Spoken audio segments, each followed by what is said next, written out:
Modern Junkeez, what is up? I am your host, George Carmona, and I have one of the greatest engineers behind the decks. Cameron, say what's up. There we go. Wait, what's the camera? Hello, Right in everybody. front. Hi. Yeah, so you were able to work the music today. How was that? It was good. It was a little stressful, but I did it. First round. Look at you. It went well. All right, baby. Ooh. Back to me, and then let's change to a cut transition. Fuck you, back to me. Okay. Fuck you, back to me. Okay, we're here to talk about what happened week 5 in the NFL, and I'm going to assure you, it has nothing to do with us winning money, right? Cameron and I did not win money. You have to click on it. You got to click your pedal. Unless something good goes. Yes, for the Ravens. So we got 1:06 left in this Ravens-Bengals game. It's been a barn burner back and forth. If you also want to center me up, so just like finger drag me to the center of my shot, you got to pull me up in the preview. But with that being said, you went preview to live. Back to me. Yeah. Oh, you just there we go. Okay. There we go. Perfect. So Lamar Jackson has a chance to win you here some money. Regardless of whether Lamar Jackson wins you some money here, I've been just awful. I'm chasing this dragon. I'm chasing this $1,000 win high on some crazy 7-leg parlay. I see people on Facebook all the time. LaRon Perkins, mainly I'm talking about you. You hit a big parlay last week, and I'm still jealous because I get to read this shit, and I'm just like, this is my week, all right? This is my week to finally do something, and it wasn't this week.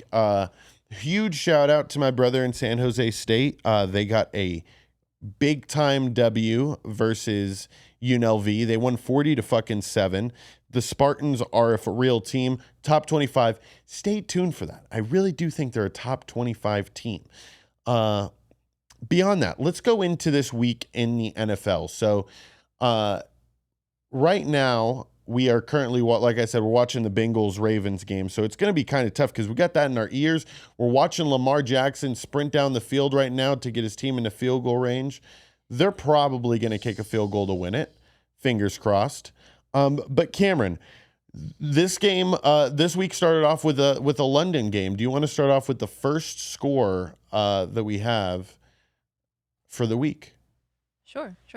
It was the Giants versus the Packers, and the Giants won 27-22.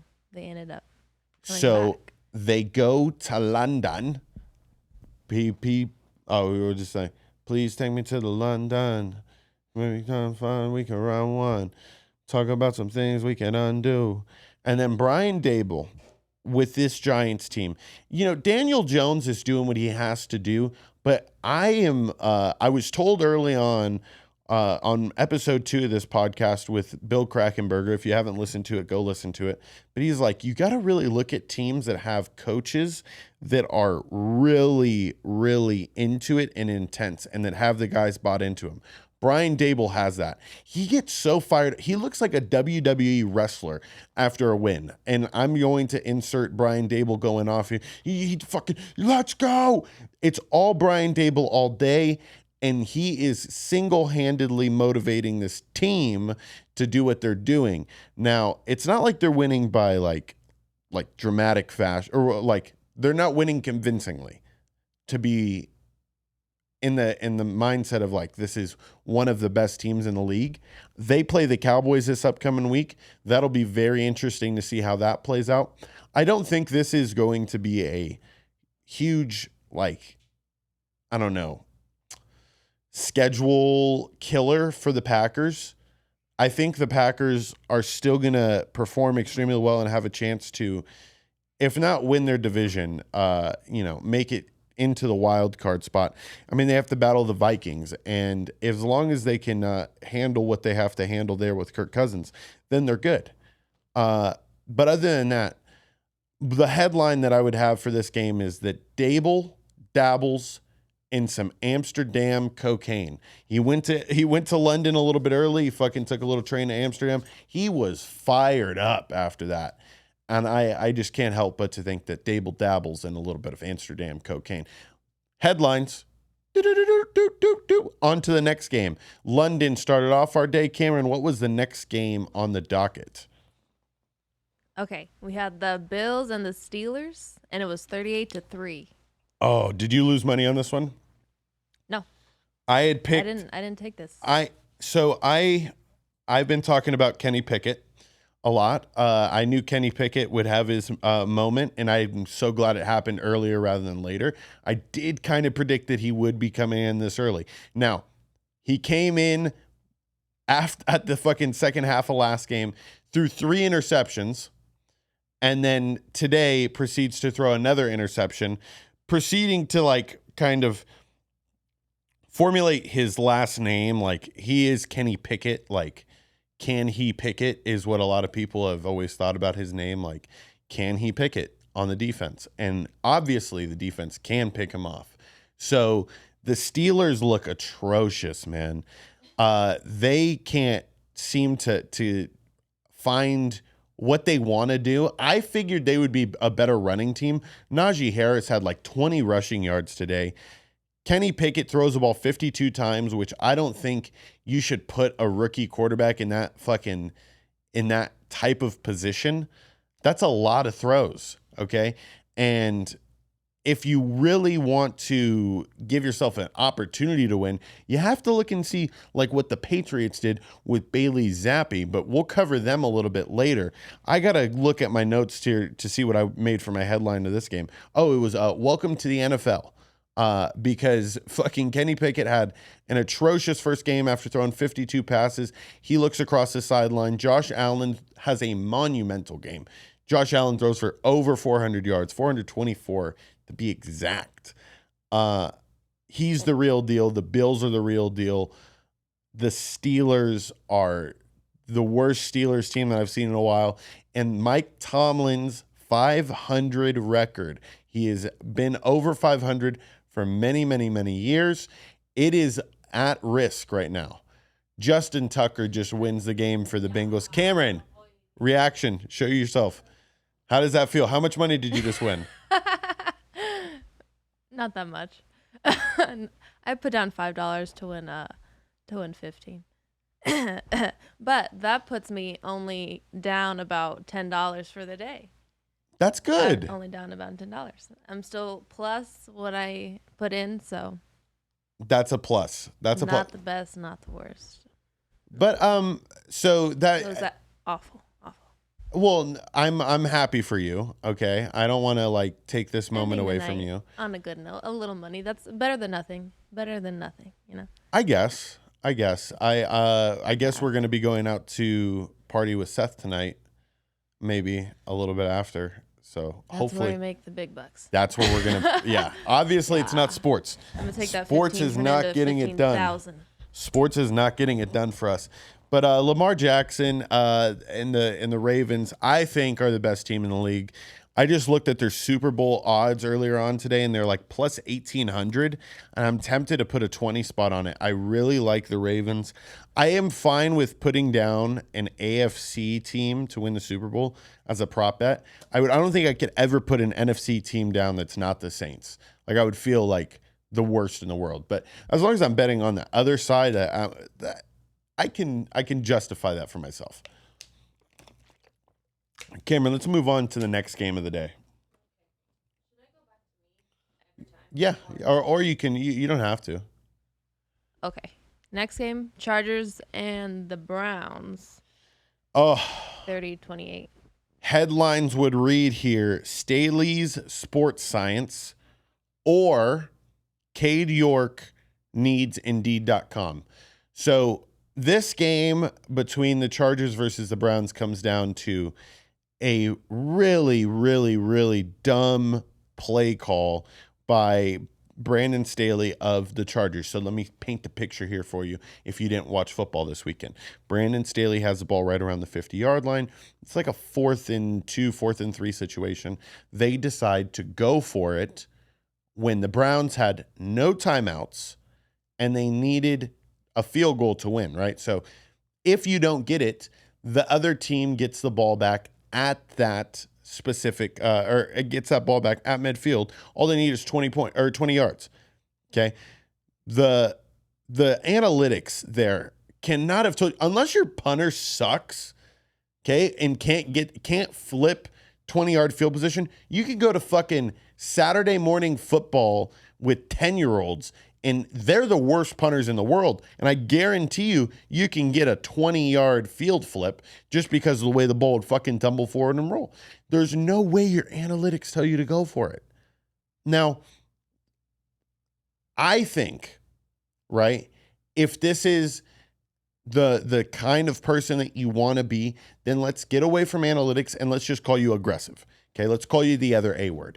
You're just aggressive, Brandon Staley. You're not going for the analytics. You're just an aggressive coach. So pick a fucking lane, bro, because there's zero chance in my football analytics brain, and I've watched a lot of football, that it tells you to go for it there. Now, the second headline that I made, Cade York needs Indeed.com, that is the Browns kicker. He was also the kicker at LSU when they won the national title. This kid, I mean, buddy, you've been doing good for 2 weeks leading up to this game, and you missed both clutch key field goal attempts today. Cade York, Indeed.com. I see it all the time on my YouTube channel. They're helping people find jobs. You're going to fucking need one in a week, bro. You're going to need one when you go back because you just can't fuck up like that in key moments. Justin Tucker did it for the Ravens tonight, and he's just a prime example of as long as, you're just consistent in what you do, right? Justin Tucker just makes the fucking kicks. Why can't kickers just make fucking kicks? Cade York, whether you want to be you want to bag groceries, whether you want to start learning how to do nails, maybe you could be like a beautician, esthetician. Maybe you could be you can get really into aquariums and own a tropical fish store. The world is your oyster, okay? But it all starts on Indeed.com for you, Cade York. I link down below in the description. Cameron, what's the next score? Can't believe the fucking Browns lost that. The Chargers suck. We have the Vikings and the Bears. Vikings win 29-22. This game, headlines for me would read, what does it feel like to swallow skull long cut? And so for those of you guys who don't understand the reference, the Vikings, their chant that they do in their stadium is skull, skull, skull. So Skull is also a brand of chewing tobacco. And whenever you chew or whenever you like swallow chewing tobacco, specifically Skull Long Cut, you're most likely to vomit. And that's what this game felt like to me. It felt like what it would feel like to swallow Skull Long Cut. Kirk Cousins did what Kirk Cousins does to bad defenses. It is over and over again. You see the Vikings just like pop off and have these games when their season really just amounts to playing the Packers. Like I said earlier, as long as they beat the Packers, they're going to the fucking playoffs. And then the Vikings will always any team would chalk that up to being like a great season. I don't understand the inconsistencies though, because they were finally running the ball, the Vikings. Dalvin Cook had a huge game. Justin Jefferson finally surpasses Randy Moss for some dumb receiving record. It's one of those ESPN records. It's like through the first 21 games, Justin Jefferson has more receiving yards than any Viking in history. And it's like through 21 games, it's like interesting. Like, are we going to keep tracking this? Like, how in depth can we make records before every fucking game a new record is set? Right? Like, let's just start doing that, I guess. Because quite frankly, I don't care. I think Justin Fields is just like a toy, a puppet on a team that has a whole bunch of talent. Like he's I guess if I was to put this in an analogy, he's like the redhead chick from That's So Raven. What was her name? Chelsea. Chelsea, Chelsea. right? Right. Like some episodes, like Chelsea would be hitting, right? Like I like this episode. Chelsea's making some funny remarks. But then some episodes, Chelsea would come in and you'd just be like, Chelsea, you have all the talent in the world to like have your little funny one-liners, but you're just like, you're kind of fucking ruining this episode. Raven's trying to have a vision right now, and you're ruining this episode, Chelsea. Well, she was like that dumb, like the dumb friend that Right. And Justin always had Fields, something dumb to Justin Fields is like that dumb quarterback right now because he doesn't want to play into the stereotype, right? Like this is where I'm coming to with the problem, right? Look at this fucking analogy. I just connected That's a Raven and Justin Fields. Justin Fields, everybody always says running quarterback. That's like his first like outlet. He's thinking about like how to escape and be a good runner.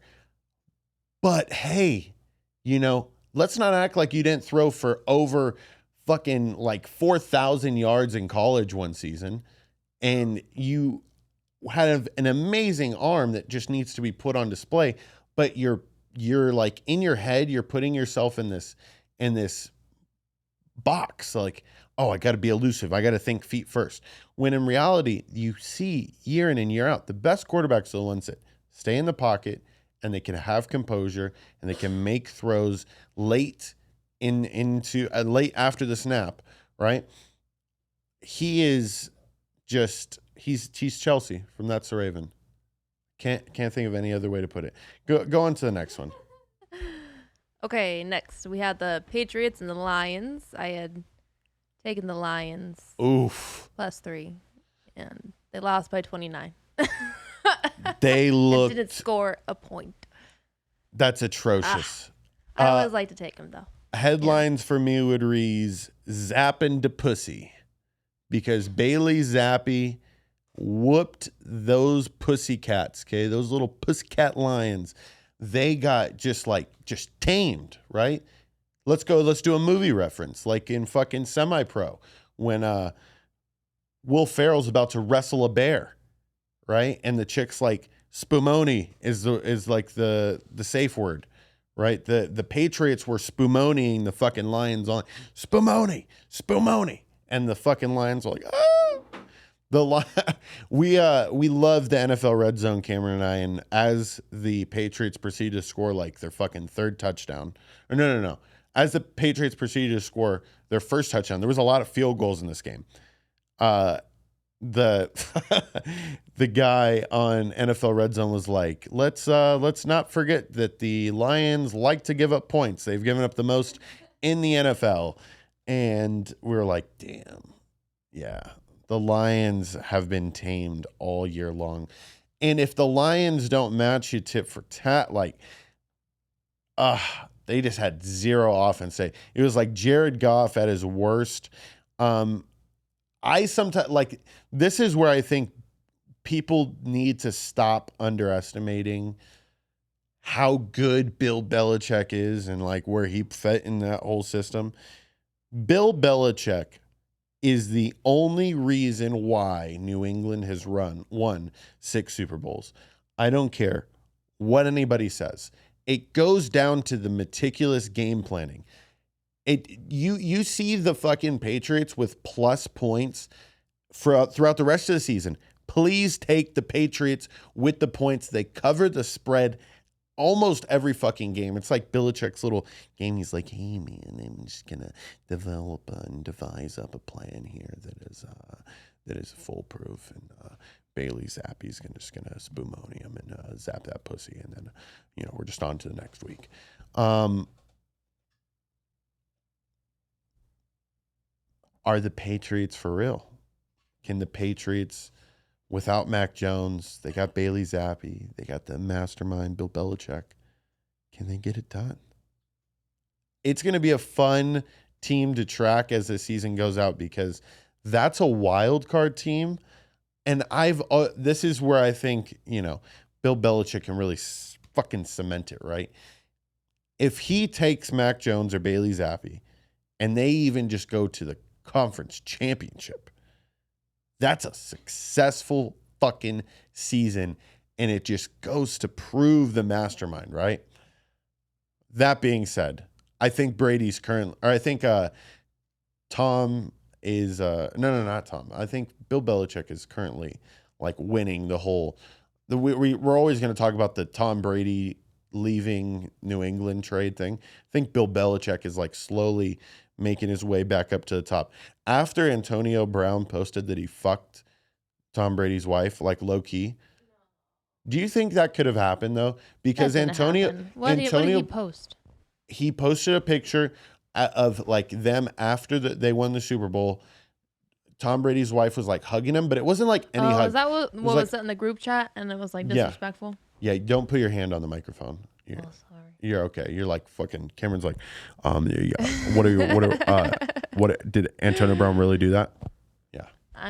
That's juicy. I don't think it that is. happened. It is. But they have a family. Ever since then, I know they have a family, but I mean, Antonio Brown walking around shirtless after a nice game of catch with Tom in the backyard. Tom goes out, eats some avocado ice cream. Tom's eating his avocado ice cream in the cold plunge while Antonio Brown is making a fucking blacked raw video. Just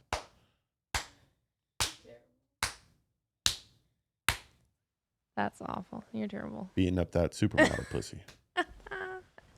Can't believe we spent this much time talking about this Patriots game. On to the next one. That was a snooze fest. Oh, the Saints and the Seahawks. Oh, yeah, baby. 39-32. Yes. Okay. I'm not going to spend too much time talking about this, but headlines would read,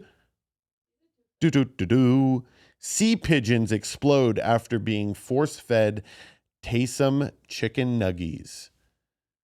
So the sea pigeons, they would fucking explode because they're eating Taysom chicken nuggies. I was saying they were being force-fed, right?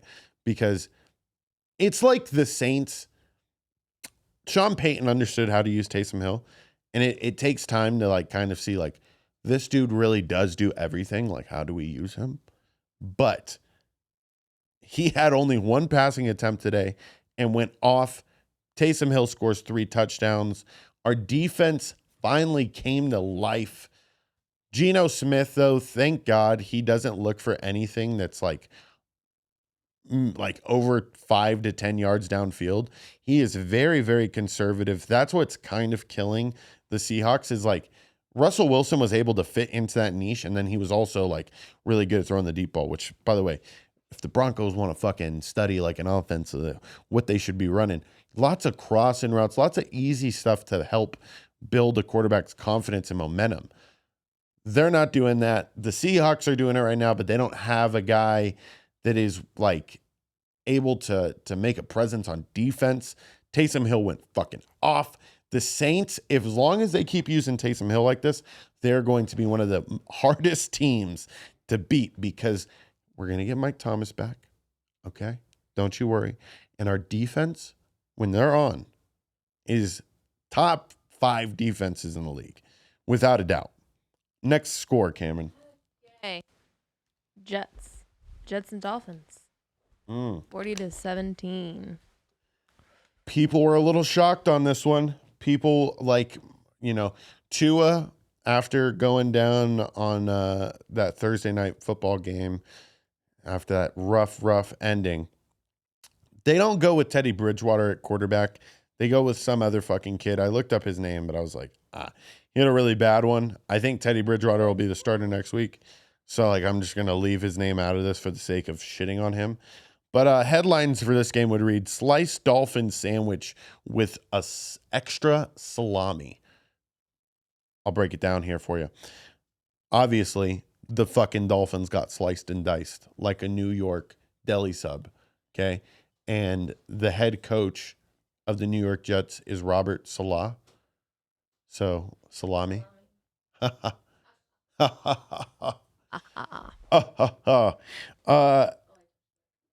The Jets took advantage of a team that didn't have that good of a quarterback. Robert Salah, defensive coach. The defense went off for the Jets.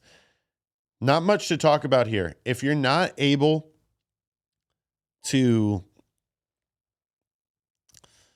if you're not able to get that Miami defense or that Miami offense going, they really should look at re-identifying themselves for a couple of weeks until they either go with Teddy Bridgewater, who I think will fit that niche better, or they need to go with an offense that's a little more competent towards somebody who's so new in the league. That one backup quarterback, like I said, I don't know his name. I know he played at Kansas State. That was the fact that I remembered. But you don't want to overwhelm a young quarterback with all these new toys around him. There needs to be a better game plan put in as far as how many times they run the ball. I think they should have ran the ball more. The Jets ran the ball a lot. Breece Hall went off. Next score. Okay, we have the Bucks and the Falcons, 21-15. I like your headline for this one. It's funny. Yeah. My headline for this one is Brady finally busts. So there's been a lot of controversy lately about whether or not, Tom Brady and Giselle are getting a divorce. Because of the alleged affair. That I made and up. his excessive football playing. That's what I'm picking. That too. That's what rumors said. Hey, no, you're fine. You're fine. But Brady finally gets the chance to have a sweet release. There's no way, right, that they're going to admit that Antonio Brown really did ruin their marriage. But I think we need to seriously consider that Antonio Brown could have fucked Tom Brady's wife. And now Tom Brady is looking to win another Super Bowl without Antonio Brown to prove to Antonio Brown, hey, you could have had another one with me, but you chose to fuck my wife. That's bad. That's bad. I also had one other headline for this. He leaves the Dirty Birds blue balled. So he was then passing off the blue baldness that he had to Marcus Mariota, who Marcus Mariota is trying everything in his power to do what Lamar Jackson does as far on the ground wise. But they just don't Mariota. He needs to rely a little bit more on Cordell Patterson too. There's not a symbiotic feeling right now between what they're trying to do in the run game versus what they're trying to do in the pass game. I think Cordell Patterson needs to be a bigger part of the offense. You saw the 49ers and Jimmy G incorporate Deebo Samuels a lot today. I think now is when you really start to see teams find that true identity in that one person that they're going to give multiple 8 to 12 carries or touches a game to establish that is one of our core playmakers. They relied way too much on Marcus Mariota today. Had you substituted some of those Marcus Mariota runs for getting Cordell Patterson incorporated, I think you see a different result. Next score. We got the Titans and Commanders. 21-17. Titans.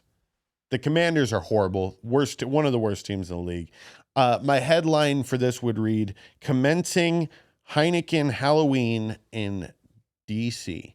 So I call Heineken Halloween just like getting fucked up for Halloween, but their backup quarterback is Taylor Heineke, and he was the guy who came in at the end of last season and put the Commanders in position and actually took them to a playoff game. Let's not forget that. I don't buy into the fact that Carson Wentz is the best option for that team. I've seen Taylor Heineke play, and I've seen Carson Wentz play this past couple of weeks. Carson Wentz looks lost. Carson Wentz looks confused. Carson Wentz looks really bad in a fucking maroon uniform with his red hair. He looks just rugged, too red. Red hair, red beard, maroon jersey with yellow on it too. It's not a good fit for him. He looked way better in a Colts jersey with some white and baby blue, or that white and navy blue. But regardless, I didn't spend too much time watching this game because every time they would turn on, it was Carson Wentz almost throws an interception. He almost threw an interception on the goal line where he threw up like a fucking duck towards the back end. I've never seen a worse throw in my life. And he kind of had his feet set. It was atrocious. The Titans, they should have beaten by a lot more, but they're also a semi-bad team trying to figure it out. They'll get better as we get later on into the season when Derrick Henry is like fucking rushing for like 150 to 190 yards a game. That's coming. Stay tuned. On to the next score. Okay, we got the Texans and the Jaguars, 13-6. Texans finally get a win. I bet against them in this one. I really thought the Jaguars team was electric on offense. And they fucking fizzled. They fizzled out on me. My headline for this one would read Texans Pierce confident Jags. Texans running back Dameon Pierce went off. He finally, he's been having good games, but whenever you can insert a win into having a good game, then it's like a fucking great game. But Dameon Pierce finally gets to get like that highlight reel statement win. If the Jags didn't turn the ball over as much, Trevor Lawrence had a bad interception in this game. They are at least in, putting themselves in a better position later on in that game to at least get into a tie, send it into overtime. But I was very, very disappointed. I think this Texans team could start to get a little bit of Mills magic now here. Davis Mills didn't have a great game, but as long as he's keeping him in there, like I said, sometimes quarterbacks just need to shut the fuck up, hand the ball off, and don't throw any interceptions. Davis Mills did that today. And they did get a fucking win. Good for the Texans. On to the next score. Okay, we got the Niners and the Panthers, 37-15. Oh my God. So, do you remember Buddy, the baking show, like with the? Oh yeah. What is it? What was the show's name? Cake Boss. Cake Boss. Mm-hmm. He's Cake Boss. Okay. So my headline for this one reads, Cake Boss Season 25 Reboot. So I am sick and tired of the bakers that are in Cake Boss's Season 25. And that first baker that I'm most tired of is Baker Mayfield. Baker Mayfield, 25 years into this fucking Cake Boss scene, he is a baker that is just like stuck in his ways. He's a baker that forgets the ingredients. He's a baker that gets mad at the other bakers for taking too long of a smoke break when he's taking too long of a smoke break. Baker Mayfield is doing such a shitty job in Carolina right now. The 49ers took advantage of the horrible team. Jimmy Garoppolo, with every win that he keeps stacking underneath his belt, he is further cementing that he is like a quarterback that if he takes his team to a fucking Super Bowl this year, which I think the 49ers have enough juice on the defense and offensive side to get it done. The Rams are having a shitty season. The Cardinals are having a shitty season. So why can't the 49ers fucking steamroll into the fucking playoffs? Hopefully they meet up with my Saints. But if Jimmy Garoppolo consistently takes his teams to fucking the fucking conference championships and the Super Bowl, you can't help but to think that this dude is an Hall of Fame type quarterback. I'll say it. He gets his team in position to win. I'm a huge fan of game managers. He probably learned it from the best, Bill Belichick. But the 49ers are for real. The Carolina Panthers. Oh, well, the one thing I was going to say about the fucking Panthers coach, Matt Rule. Matt Rule, unscrunch your fucking face. You look so lost. It's not hard. Get the ball to Christian McCaffrey. Stop making Baker Mayfield think too fucking hard. He's not that smart. And stop sending a fucking he sends senseless type blitzes at times. And I know it might not be his call, but I feel like he's relying too much on his secondary to make these outstanding type plays where, you're manned up. You just can't do it. Matt Rule, unscrunch your face. Stop. On to the next score. Okay, the Rams and the Cowboys. They ruined my parlay. Ruined it. Go into it. Whoa. I had a 3-leg with the 49ers, the Rams, and then the Eagles. Just money line. And they were the only ones. I'm going to stop choosing them because it's 2 weeks in a row. I think I've chosen the Rams, and they've fucked me over. They headlines for this one would read Rams Super Bowl hangover. The cure ? Whatever is keeping Jerry Jones alive. Jerry Jones looks like like an old ball sack. His white hairs look so wiry, and his fake teeth, the way that they just protrude out of his mouth like a fucking horse. He looks like a floating testicle. That's what one of my balls is going to look like at 80, but he's still old. He's still there. He's still kicking. The Cowboys are winning games. They play the Eagles next week to really solidify who the fuck is going to win that NFC East. That's a very, very tough division. Nobody would have ever thought that the Cowboys, the Eagles, I'm trying to think of the fucking third team. Cowboys, Eagles, the Commanders suck. No, I'm trying to think. Oh my gosh, why am I blanking this? Cowboys, Eagles. I'm going to tell you right now. Giants. Cowboys, Eagles, Giants. We talked about the Giants earlier. I forgot. They have 2 losses combined between the 3 of them. Like, that's crazy. Like, I thought the AFC West would be seeing something like this. I'm reporting on this before the Monday Night Football game between the Chiefs and the Raiders. The winner of that game kind of is starting to solidify, to separate themselves a bit in that shitty division. But you're going to see a fucking masterclass performance between the Cowboys and the Eagles this upcoming week.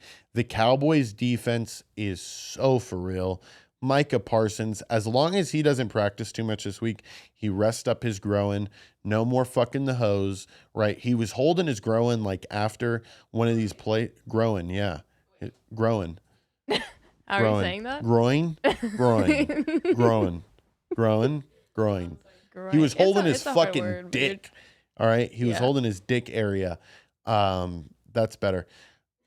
He was holding his dick area for a portion of the third quarter there, and he proceeded to then make big play after big play, or at least set up his other defense lineman to get some sacks. He was back there all night. The Cowboys are for real. Next score. Okay, we got the Eagles and the Cardinals. 20-17, close game. Until the very end. Yeah, it comes down to the headline reading that the Eagles players contract the bird flu, right? And it hurts so good, baby. Jalen Hurts he's such a winner. I told this to Danny when Danny Miner was in here. I was like, dude, Jalen Hurts was the type of player that after a win, he was going in, he was working out. After wins, like hard workouts, right? Type of shit you see like LeBron do, right? Kobe Bryant do. He also got replaced, but he was a 2-time SEC first team all conference, offensive player of the year, actually, for 2 years in the SEC. Gets replaced by Tua. Huge chip on his shoulder. Fucking loses out on the Heisman. Jalen Hurts has always been a man on a mission. A Super Bowl ring for him would cement that legacy. I'm a huge fan, although I do think that they fall to the Cowboys this upcoming week because I think that all good teams have to experience a loss, right? You see that Patriots team go undefeated all the way till they play the Giants in the Super Bowl, and then they lose. I think there's something to be said about a team that has experienced a loss. It's just that team's a little more hungry. I think the Eagles, a loss might do you good because then it can expose some of your flaws. And you'll see what those flaws are when those Cowboys kick your fucking ass this upcoming week. I'm a huge Cooper Rush fan. I don't think Dak Prescott needs to rush back whatsoever. This kid's hot right now. He has never lost a start for the Cowboys over a couple of seasons now. And hey, you know what? I'm not ashamed to say that it's kind of fun when the Cowboys are good. America's team is kind of back. All right.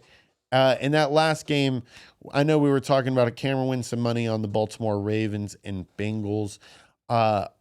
LaMarvelous ran into a little bit of kryptonite tonight. And that is a great defensive game plan as far as the way that they rush him. There's still not that many options for Lamar to go to. He missed a lot of fucking big time throws downfield, but it's because he was putting himself in awkward position because they were sending some really clever stunts and blitzes. The Bengals are a great team, and nobody should take them lightly. I just think Ravens are a Super Bowl team, and you should look into fucking putting them in and betting them at plus 1,800. I cannot believe we went through every single game. Cameron, thank you so much for engineering. Not only thank you for engineering, but you helped me with the notes for this show, which is a huge help.